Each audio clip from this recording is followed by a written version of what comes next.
Hello and welcome to my presentation on a novel approach to non-adiabatic transitions in quantum systems. So let's get started. Suppose we've got an electron. Now, quantum mechanics says a couple of interesting things about this electron. Firstly, it can only occupy discrete energy levels. So this right here is an energy level diagram. We've effectively got a ladder here. And each rung of this ladder, each horizontal line, effectively tells you an allowed value of energy. So what's very different from classical mechanics is that an electron is allowed to have, say, this particular value of energy or this particular value of energy, but not anything in between. Another stark contrast with classical physics is that if you were to make a measurement for the energy, there is no way for you to predict beforehand what energy level you will find the electron in. The best you can do is talk in terms of probabilities. So the best you can do is say that there's this much probability, this much chance you'll find it in this state, this much chance in this state, and so on and so forth. So now in my project, we focus on only two energy levels. So here we had effectively infinitely many. Just focus on two, that'll do.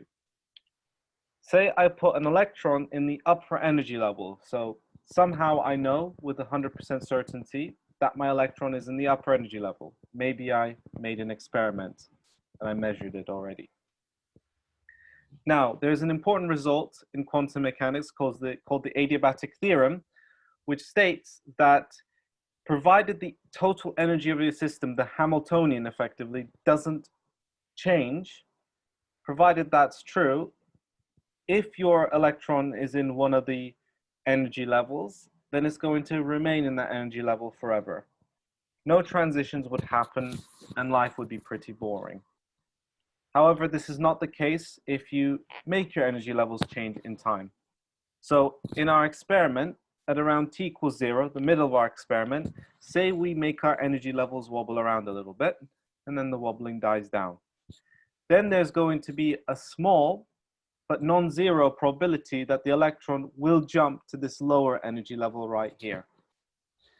We can represent how much this wobbling happens, the extent of this wobbling, by a positive number epsilon. Now, my project asks, how does this probability depend on epsilon? Of course, the smaller epsilon is, the smaller wobbling you've got, and the smaller the probability is going to be. But let's try and find a more precise relationship and quantitatively figure out the probability. So now I'm going to jump into some technical details. I hope that's okay with you.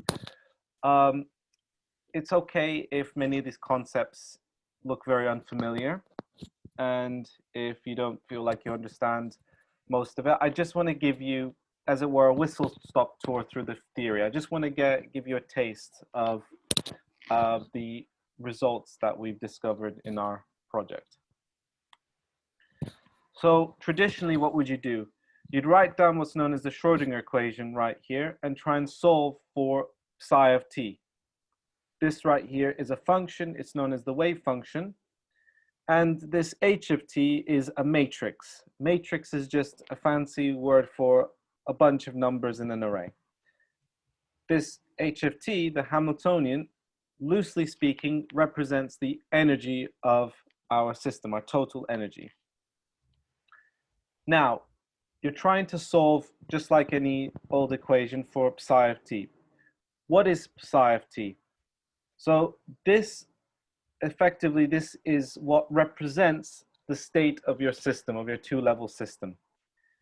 Now, this matrix H has got certain what are known as energy eigenvalues, so plus a half and minus a half. And each of these eigenvalues have got corresponding eigenstates, phi plus, phi minus. Why am I telling you about all of this? Well, phi plus and phi minus, they've got special meaning. So as I said, the best you can do in quantum mechanics is represent your system with a wave function. Now, if your electron is in the upper energy state with 100% certainty, then phi plus and your wave function coincide, right? The eigenstate corresponding to plus a half is phi plus. Psi of t will be equal to that.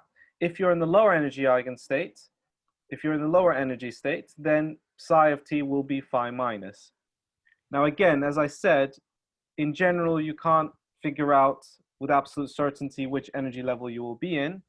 So in general, your wave function will be a mix of the two, right? So this corresponds to maybe a probability plus a half and plus a half being in either energy levels. So in general, psi of t will be a combination of phi minus and phi plus, and the coefficients here, these numbers, roughly speaking, tell you about what the associated probabilities are. Now let's talk about our approach. We took quite a different approach in the project. Now, so the traditional approach, just to finish off the traditional approach, it uses the concepts that we've discussed already and provides a long method only to give an approximate answer. So we took a different approach. We looked at what are known as density matrices. So instead of a wave function, you can describe your quantum system equally well by a 2x2 matrix, right? 2x2 matrix, which is known as a density matrix. And it's got certain special properties that we exploit in the project. So here, as an example, so before we described the upper energy level with this wave function, now the corresponding density matrix would be this guy right here, 0, 0, 1. If you're in the lower energy state, then pi of t, which is the density matrix representing the system, would be 1, 0, 0. By the way, this pi is just a Greek letter. It's nothing to do with the 3.14159 number. Okay, so up to this point, we said that traditionally you describe the system of the electron in the two energy levels by a wave function, but instead you can describe it by a matrix, which is known as the density matrix. And this density matrix has got certain properties to it. Notice if I add up the diagonal elements, I get 1. That's, for example, one of the properties that it must have. Now, one discovery we made, an exciting discovery, is that you can equivalently describe a density matrix at a given moment in time by a point in regular three-dimensional space. So for each moment of time, you get a different point in three-dimensional space, which traces out effectively a path. So this might be, it might look something like this. Okay, we call them trajectories. Now, the question is, what is this particular path? Because if you can figure out what the path is, what the x, y, and z coordinates are as a function of time, then you can effectively solve the problem that we are trying to analyze. Now, a second important discovery we made is that the path must be on the unit sphere. Okay, this describes what the unit sphere is. And also, so points on this unit sphere correspond to different states that the two-level system can be in, right? So the North Pole, for instance, turns out, corresponds to the electron sitting in the upper energy level. And notice, I said that at the start, at t equals minus infinity, my electron is sitting in the upper energy level. So we know that any trajectory must start at the North Pole. So just to summarize this, 4 different ways of seeing this. So the electron is in the upper energy level with 100% probability. You can think of this as having this wave function phi plus, or you can think of it as having this density matrix, or you can represent it by just simply this North Pole. And likewise, lower energy state, this density matrix, this wave function, and the South Pole. So North Pole corresponds to the electron being up here, South Pole corresponds it to being down there, but in general it's going to be in the mix of the two. So you're going to find yourself somewhere on this sphere. Now finally, our question was, what was the probability? Well, it turns out that we discovered this simple formula, and that gives you the probability at a time t. And then we derived, so we need to figure out what x, y, and z are, what the coordinates are. We derived what are known as differential equations. And if you can solve this, then you basically get x, y, and z. So what we did is we used MATLAB, a software package, to numerically solve these functions. And this is what it looks like here. So notice how as epsilon gets smaller, the path gets tighter and tighter, and it gets closer and closer to the North Pole. And that's sort of intuitive if you think about the probabilities. And then here we've plotted the probability as a function of time. Notice that the peak happens at t equals 0, and it gets smaller and smaller as epsilon gets smaller. It makes sense that this happens at t equals 0 because that's where we're actually shaking the system. And then the final important graph is that we also plotted the probability in terms of epsilon, and we got this shape. And what's really nice is that the paper that we based our research on, that we started from, predicted basically this type of shape to our curve. And if we plot the logarithm against logarithm, it's even more, it confirms it even stronger.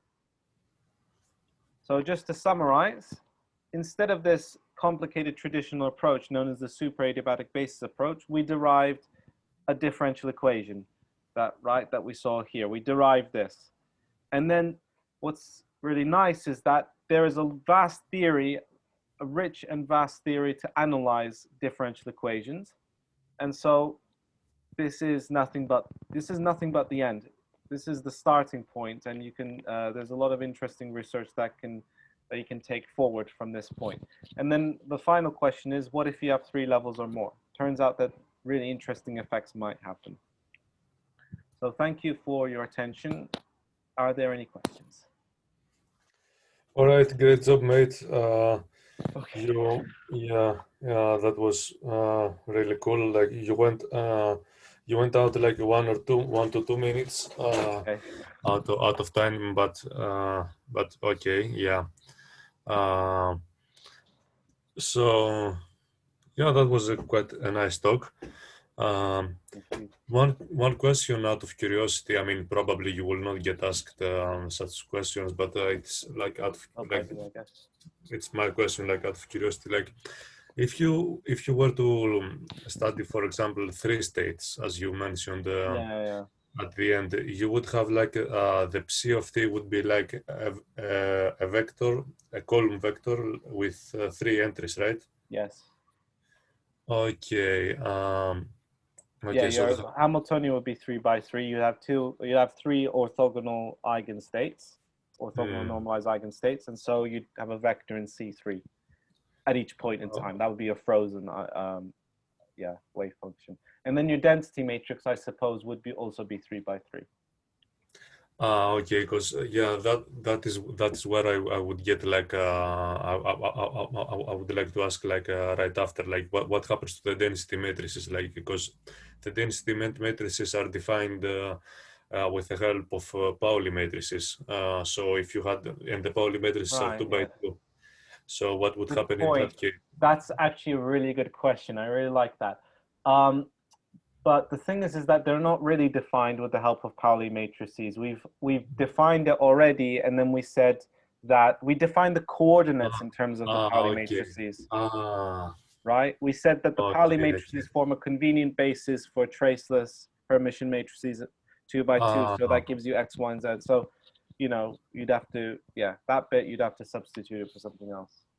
Okay, I see. Yeah, that is definitely very interesting. Yeah, that makes sense. Yeah. Yeah.